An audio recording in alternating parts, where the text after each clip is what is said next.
Qanaq qilib $250 zakaz olib $500 ishlab olish mumkin?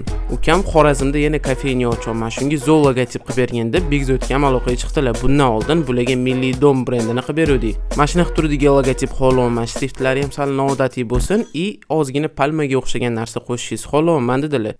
Pulni olib sirasi ishni boshladik. Men o'zi shriftni o'zidan mashina logotiplar qildim. Aynan mana shu variantim o'zimga rosa yoqib turdi.